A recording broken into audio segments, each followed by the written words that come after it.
School के बच्चे canteen में मांस का सूप खा रहे थे और अगले ही पल उसमें कुछ देख लड़का सुन पड़ जाता है क्योंकि मांस के टुकड़े पर उसके दोस्त के टैटू जैसा पैटर्न था। यह देख बच्चे डर कर भाग जाते हैं और कैंटीन की दादी अजीब तरह से मुस्कुराने लगती है। दरअसल आधे महीने पहले स्कूल का सूप बहुत मशहूर हो गया था। स्कूल के सारे बच्चे उसे बड़े चाव से खाते थे, यहाँ तक कि एक लड़का सूप खाते हुए इंटरनेट पर लाइव स्ट्रीम चलाकर वायरल हो चुका था। सारे बच्चे यही सोचते थे कि दादी ऐसा क्या डालती हैं जिससे सूप इतना स्वादिष्ट बन जाता है, लेकिन किसी को अंदाजा भी नहीं था कि दादी सूप अपने बेटे की हड्डियों से बनाती थी। यह लड़का इंटरनेट सेलिब्रिटी बनना चाहता था, इसलिए वो लाइव स्ट्रीम करके सूप का रहस्य खोजने जा रहा था। वो दादी की रसोई के पास आकर चमचा उठाता है और जब पतीले का ढक्कन हटाने जा रहा था तभी पीछे से अचानक दादी आकर उसको पूछती है कि वो क्या कर रहा है। घबराकर लड़का दादी से झूठ बोलता है कि उसके सूप में कुछ गड़बड़ है ताकि वो उसका रहस्य जान सके, लेकिन इसको लेकर दोनों में झगड़ा हो जाता है जिसके चलते पतीला नीचे गिर गया था और उसमें से अजीब हड्डियां बाहर निकल आई थी। यह देख सारे बच्चे हैरान थे और दादी को भला बुरा कहने लगे थे और उस लड़के ने इंटरनेट पर लाइव दादी को वायरल कर दिया था। सारे बच्चे उसकी वीडियो बनाने लगे थे, लेकिन किसी का भी ध्यान उस पोटली पर नहीं जाता जिसको दादी ने तुरंत छुपा दिया था। इस घटना के बाद यह लड़का स्कूल में हीरो बन गया था और उसने अपनी गर्दन पर एक टैटू भी बनवा लिया था, लेकिन उसके अगले दिन से ही लड़के के साथ अजीब घटनाएं होने लगती हैं। काले कपड़ों में एक अजनबी आकर उससे टकराता है जिसका पीछा करते हुए लड़का बास्केटबॉल के हॉल में चला गया था। तभी वो अजनबी एक लंबा चाकू निकालकर लड़के पर हमला कर देता है, लेकिन लड़के ने फुर्ती से अपने आप को बचा लिया था, पर तभी अचानक वो अजनबी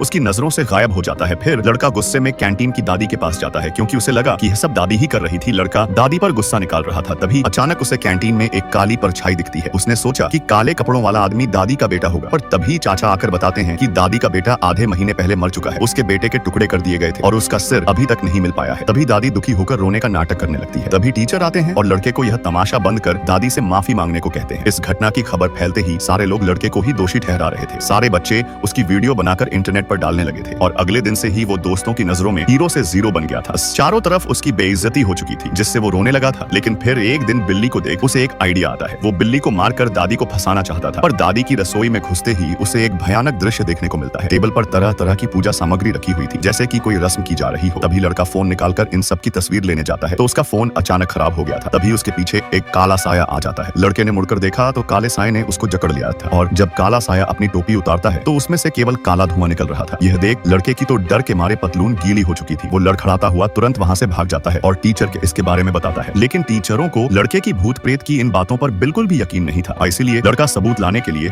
अकेला वापस दादी की रसोई में एक चाकू लेकर जाता है। उसे टेबल पर एक पोटली नजर आती है और जब उसने पोटली को खोलकर देखा तो उसके होश उड़ जाते हैं क्योंकि पोटली में दादी के बेटे का सर था। यह देख उसे दादी के सूप का असली रहस्य समझ आ जाता है कि दादी अपने बेटे की हड्डियों का सूप सबको खिला रही थी। लड़के का तो माथा ही घूम चुका था। तभी दादी प्रकट होती है। लड़का डरते हुए उससे जान की भीख मांग रहा था, लेकिन क्रूर दादी ने लड़के का सूप बनाकर अगले दिन बच्चों को खाने के लिए दे दिया था और जब लड़के को कटोरे में मांस के टुकड़े पर उसके दोस्त की गर्दन का टैटू मिलता है तो उनकी हालत खराब हो चुकी थी।